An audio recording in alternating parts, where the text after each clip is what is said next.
요즘 여러분 한국에는 예배 못 드리는 교회들이 많아졌다 그랬죠. 같이 모이는 게 힘들어졌으니까 다 인터넷으로 생중계로 예배하든지 그렇게 하는 일들이 생겨졌다고 이야기합니다. 참 진짜 생각도 하지 못했던 일들이 많은 일들이 벌어지고 있습니다. 그런데 우리가 이렇게 모여서 예배할 수 있다는 것 하나만 해도 참 감사하다 하는 생각이 듭니다.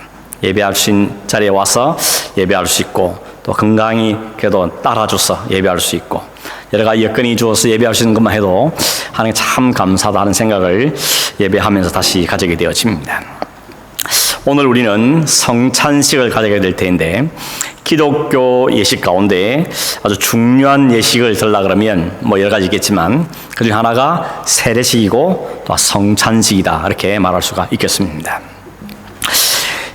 이 성찬식과 세례식을 합해서 성례식 이렇게 말하죠. 성례식. 이 라틴어로는 세크라멘트 이렇게 말하는데 이 세크라멘트의 단어의 뜻이 뭔가 하면 눈에 보이지 않는 하나님의 은혜가 눈에 보이는 방법으로 전달되는 것 이렇게 설명하고 있습니다. 하나님은 보이지 않지 않습니까? 그리고 하나님의 은혜도 우리에게 눈으로 보이는 건 아닙니다. 그런데 보이지 않는 하나님의 은총이 우리에게 보이는 표시로 우리에게 드러내 주는 것이 이 성찬, 예식이라고 말할 수 있다는 것입니다. 어떤 분은 이렇게도 말했습니다.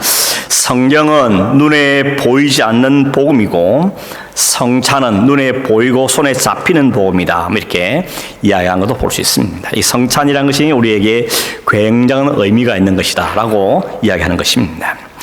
여러분 가톨릭에서는 사제가 이 떡과 잔을 가지고 이게 들고 기도하면 그때 그 순간에 그 찰나에 진짜 예수님 피와 예수님 살로 바뀐다 이렇게 이야기하죠. 이걸 화채설이라 이렇게 하는데 성경은 그렇게 말하지는 않죠. 성경은 성찬의 의미는 어디 있는가 하면 십자가에서 죽으신 그 예수님의 몸과 예수님의 피를 기념하는 것이라고 말합니다. 고린도서 11장 23절에 보면 바울이 고린도에게 편지하면서 이렇게 말합니다. 내가 너희에게 전한 것은 주께 받은 것인데 주님께 받은 것을 전하는데 그 내용이 뭔가 하면 주 예수께서 잡히시던 밤에 떡을 가지사 축사하시고 때에 이르시되 이것은 너희를 위하는 내 몸이니 이것을 행하여 나를 기념하라 하시고 19에 또한 그와 같이 잔을 가지시고 이르시되 이 잔은 내 피로 세운 새 언약이니 이것을 행하여 마실 때마다 나를 기념하라 하셨다고 이야기합니다. 이게 진짜 피가 되고 진짜 살이 되는 말을 한 것이 아니고 이걸 먹고 마심으로 주님의 살과 주님의 그 피를 기념하라는 것입니다. 원래 성경 영어 성경에는 remember죠. 기억하라는 것입니다. 주님이 나를 위해서 살을 찢고 피를 흘렸다는 그 사실을 이 성찬식을 참여할 때마다 기억하고 기념하고 감사하라. 그런 의미로 주님께서 이 성찬 예식을 우리에게 제정해 주신 것입니다. 그렇기 때문에 여러분 이 성찬식을 참여할 때 우리 흔히 세례 받으신 분은 참석할 수 있습니다 이렇게 말을 하죠. 왜냐하면 여러분 세례를 받았다는 것이 공식적으로 이 사람은 예수를 구주로 그리스도로 고백하고 받아들였다는 것이 표시했기 때문에 고백했기 때문에 우리 누구나 모두가 다 저분은 그리스도인이구나 하는 것을 인정하는 것입니다. 그런 의미에서 이 세례 받은 분이 참석합니다 이런 의미를 갖고 있는 것입니다. 물론 그렇다고 해서 아직 세례는 안 받았지만 예수를 안 믿는다 그렇게 말하기는 어려운 점은 있긴 합니다. 그러나 아무튼 교회에서 안전장치로 그렇게 하고 있는 것입니다. 성찬의 중요한 의미는 어디에 있다고 합니까? 기억하는 것, 기념하는 것. 주님의 살과 피를 기억하고 그것이 우리를 위해서 제공된 사실을 잊지 않는 것. 그게 바로 성찬식을 향하는 중요한 첫 번째 의미입니다. 또 하나 중요한 의미가 있다면 그건 뭔가 하면 주님께서 이렇게 말씀하시죠. 장차 천국에서 벌어질 어린 양 혼인 잔치에 주님과 함께 참여하게 될 것을 소망하는 것. 그것이 바로 성찬식이 가지는 또 하나의 중요한 의미입니다. 마태복음 26장 28절 29절에 보면 예수님께 이렇게 말씀하셨습니다. 이것은 죄 사함을 얻게 하려고 많은 사람 위하여 흘리는 바 나의 곧 피, 그 언약의 피니라. 그러나 너에게 이르노니 내가 포도나무에서 난 것을 이제부터 내 아버지 나라에서 새 것으로 너희와 함께 마실 날까지 마시지 아니하리라 라고 말씀하셨습니다. 주님께서 다시 포도나무 나는 열매를 포도주를 마시지 않겠다 말씀하시는데 언제까지인가 하면 아버지의 나라가 완성되고 거기서 새 것으로 먹는 그날까지 이렇게 이야기합니다. 이 말의 뜻은 뭔가 하면 주님께서 우리와 함께 영원한 천국 잔치를 벌이시고 거기서 주님과 함께 먹고 마실 날이 있을 것을 우리에게 약속한 것이죠. 그럼 우리가 예식을 하면서 그 날을 소망하는 게 우리의 또 하나의 성찬식을 갖는 중요한 의미라고 말할 수가 있는 것입니다. 그래서 우리는 성찬식 참여할 때 이 두 가지 항상 기억합니다. 하나는 주님의 살과 피를 기억하고 기념하는 것. 또 하나는 장차 주님과 함께 천국 잔치를 드릴 때 나와 함께 참여하게 대한 약속을 드려졌고 감사하고 소망하는 것. 그것이 성찬 예식이 갖고 있는 중요한 두 가지 의미라고 말해줬습니다. 오늘 여러분 성찬 참여할 때 이 두 가지 꼭 기억하시면서 성찬식 은혜를 경험하는 그런 아침 되기를 간절히 바랍니다. 오늘 우리가 요한복음 6장을 읽었는데 요한복음 6장에는 무슨 이야기가 나옵니까? 6장 71절까지 되어 있습니다. 71절은 아주 긴 장인데 이 장에서 다루고 있는 문제는 뭐냐면 떡 5개와 물고기 2마리로 여자와 아이를 뺀 남자의 수만 5,000명을 보냈다는 그런 우리 흔히 말하는 오병이어의 기적이 진실됩니다. 이 요한복음 6장입니다.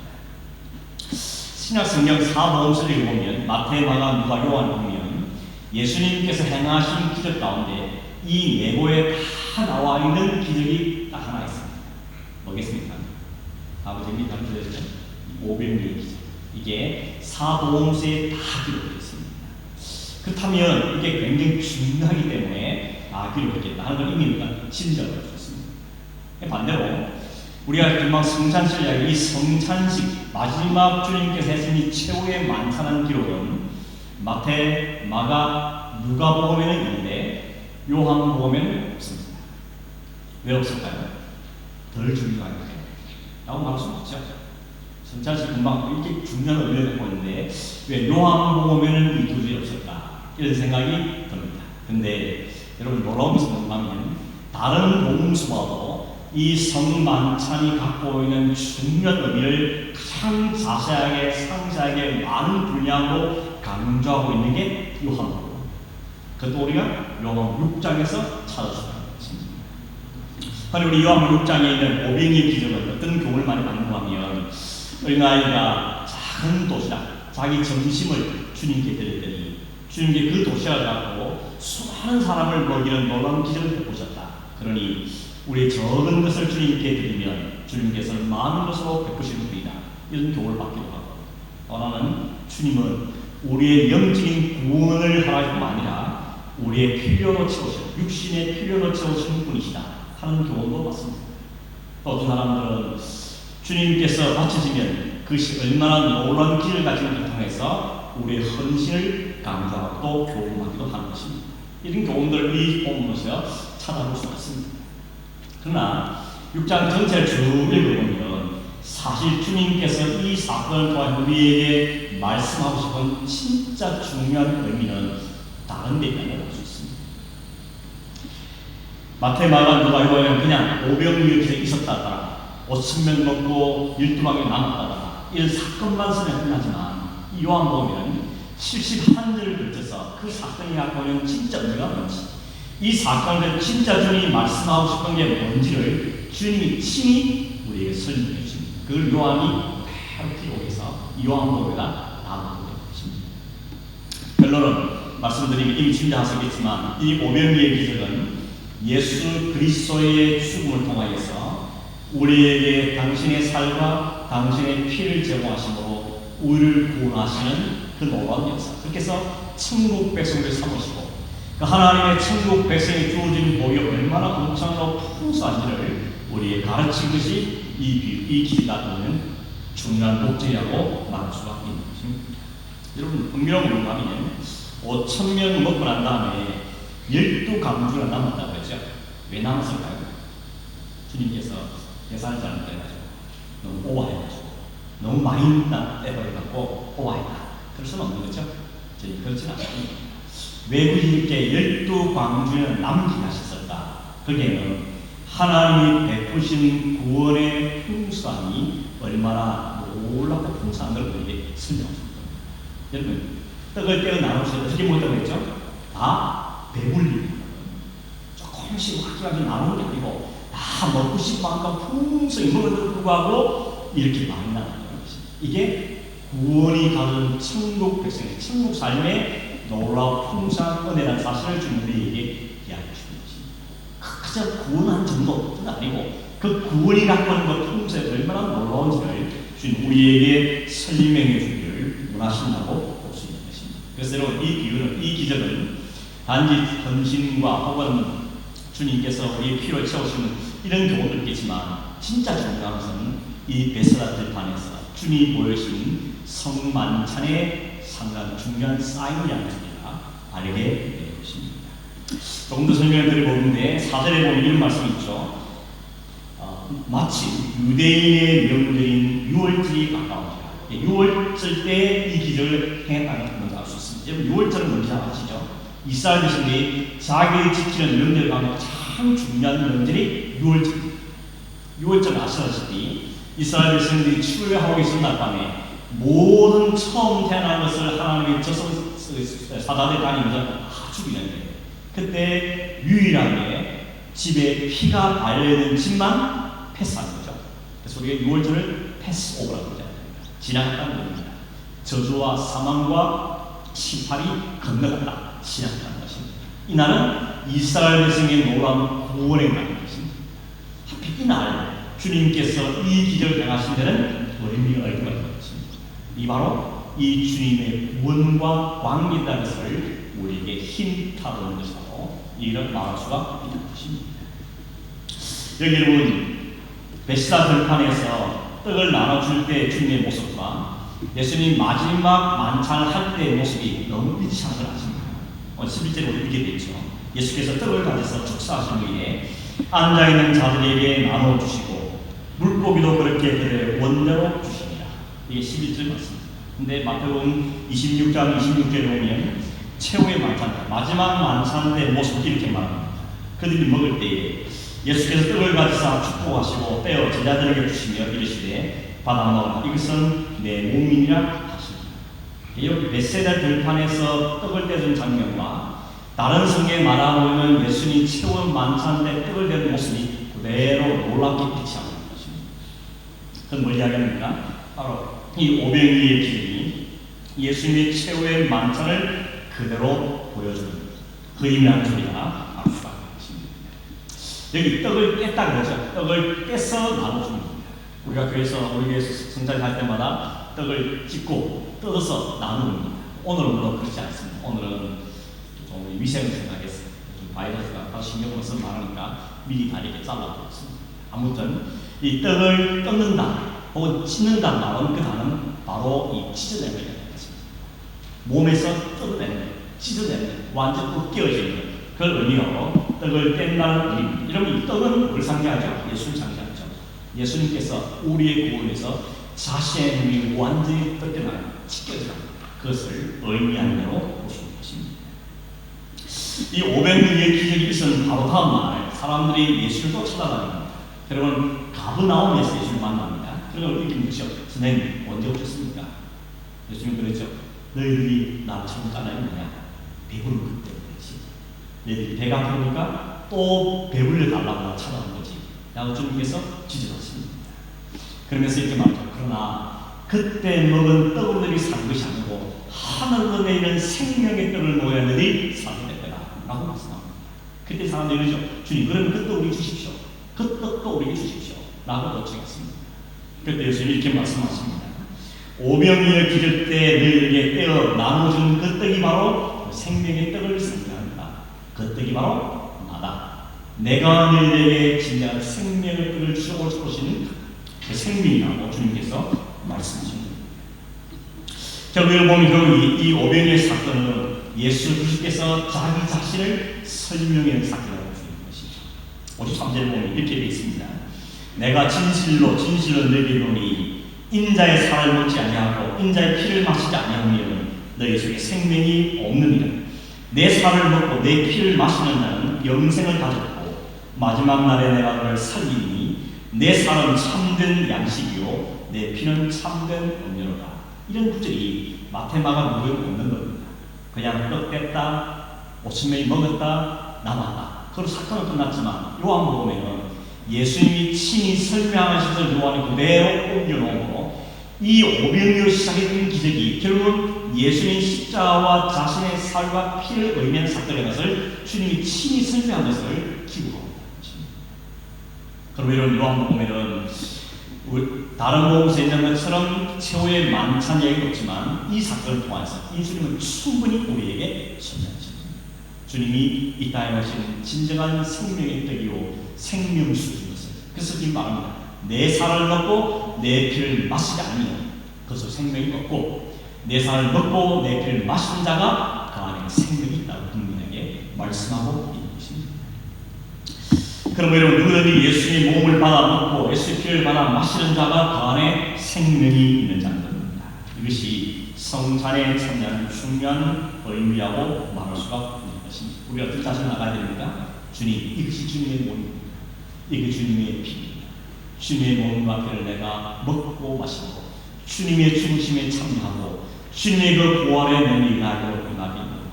이런 마음으로 참여하는 것이 성찬에 참여하는 성도의 자세가 되어야 된다는 것입니다. 한 가지 생각할 것은 이 오병이의 기적을 베푸신 장소가 어디냐는 것인데 오늘 1절에 이렇게 말하죠. 그 후에 예수께서 디베라 갈릴리 바다를 건너가셨다 이렇게 말하죠. 이 디베라 바다나 갈릴리 바다는 같은 의미입니다. 다르게 보는 거죠. 다르게 보는 것입니다.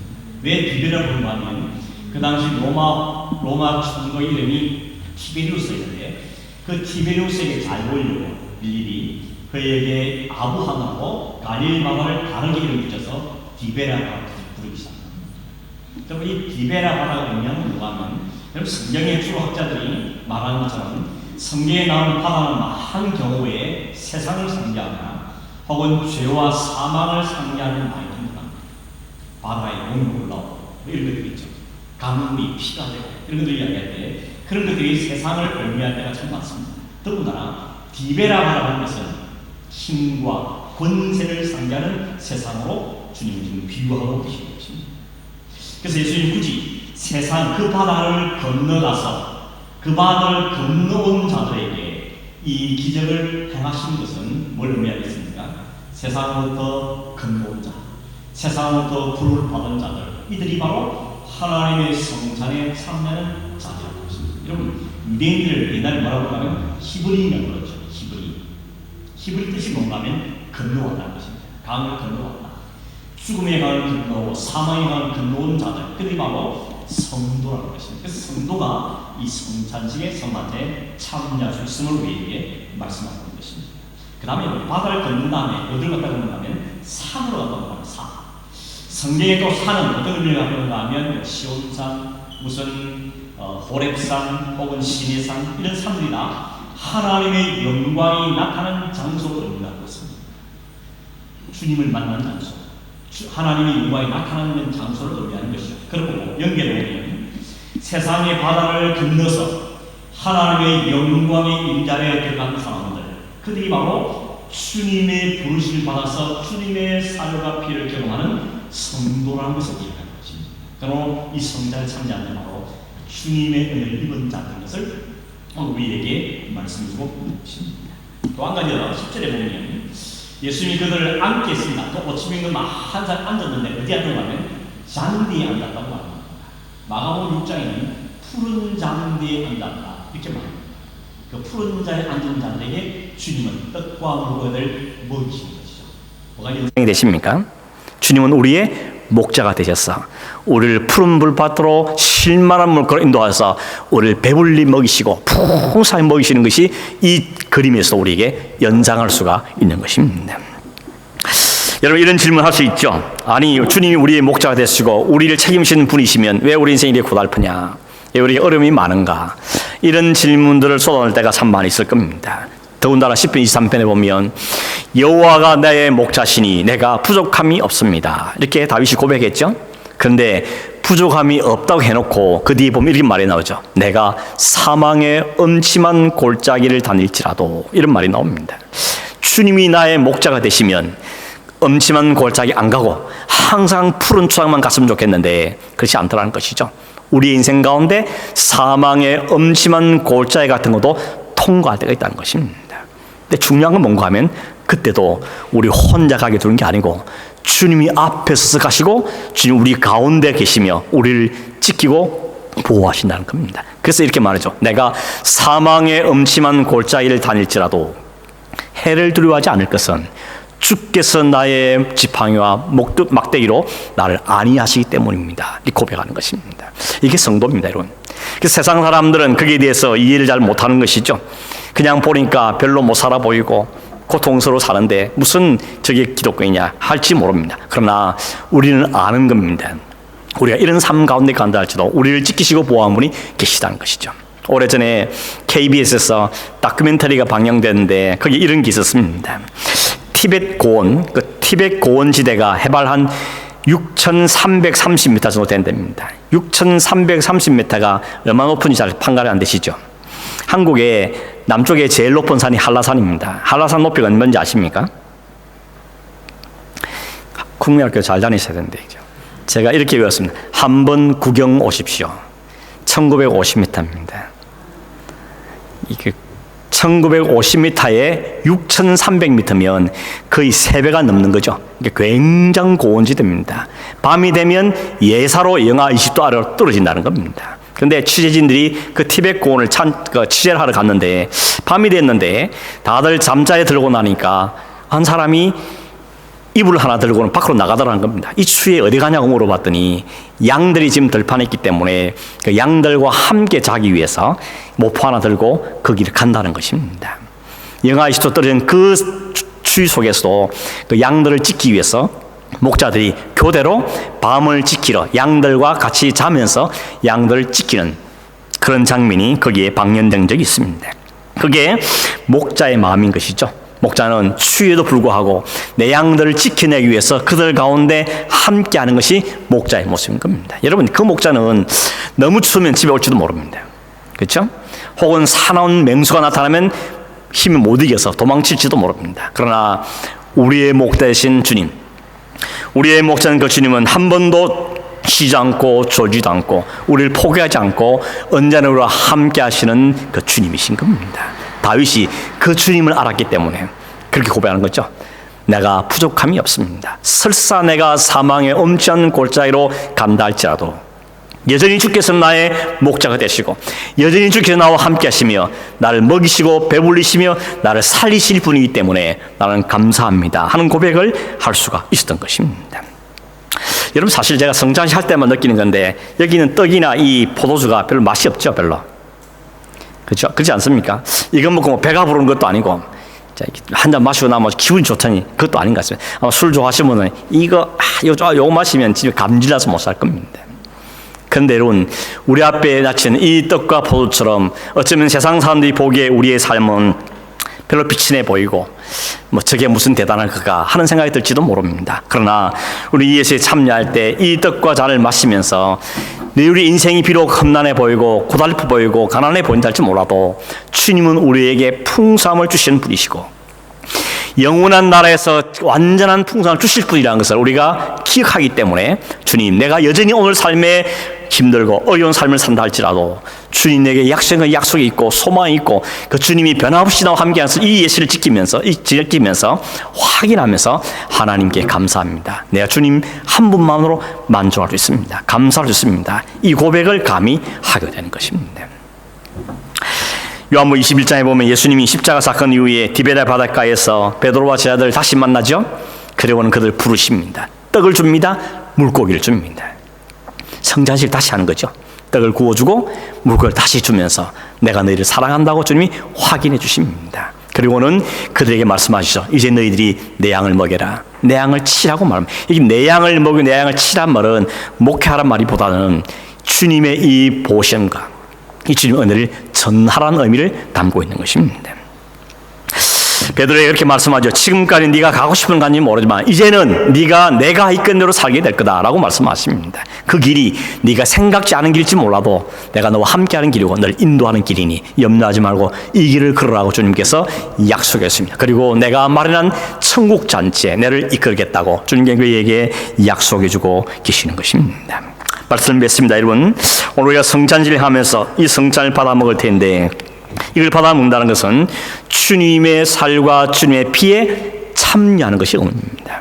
주님이 나를 위해 흘리신 피, 주님 나를 지키신 그 몸, 그걸 내가 기념하며 기억하며 그 주님의 감사함으로 갑니다. 이게 의미입니다. 또 하나는 주님이 나중에 완전한 잔치 날을 앉으실 때인데 그 날을 소망하면서 내가 믿음으로 내 삶을 살겠습니다. 이런 헌신과 고백이 우리 있는 시간인 것입니다. 뿐만 아니라 지금 나의 현실이 힘들고 어려울지 몰라 할지라도 변함없이는 우리의 목자가 되시고 우리의 인도가 되시기 때문에 그 주님을 의지하고 오늘도 믿음으로 헌신하며 승리하는 삶을 살겠습니다. 이런 헌신을 다짐하는 시간이 바로 이 성찬의 예식인 것입니다. 여러분, 오늘 이 성찬의 예식 가지면서 참여하시면서 이 주님을 다시 한번 잘 기억하시고 감사하고 찬송하고 헌신하고 소망하는 그런 복된 시간이 되기를 주의 이름으로 축원합니다. 기도하겠습니다. 하나님 아버지, 감사합니다. 우리의 성찬 예식을 거행하며 주님이 성찬에 하셨던 그 놀라운 일들을 다시 한번 확인했습니다. 그 사랑, 그 은혜, 그 놀라운 축복을 우리가 경험하며 믿음으로 살아가는 삶이 되기를 간절히 원하오니 이 예식을 통하여 주님 우리에게 이 놀라운 은혜를 허락해 주시고 우리 여러분 감사케 하시며 찬송케 하시며 주님이 영광을 받으시는 복된 시간 되도록 은혜를 베푸시고 함께하여 주시옵소서. 그러하신 예수님의 이름으로 기도하옵나이다. 아멘.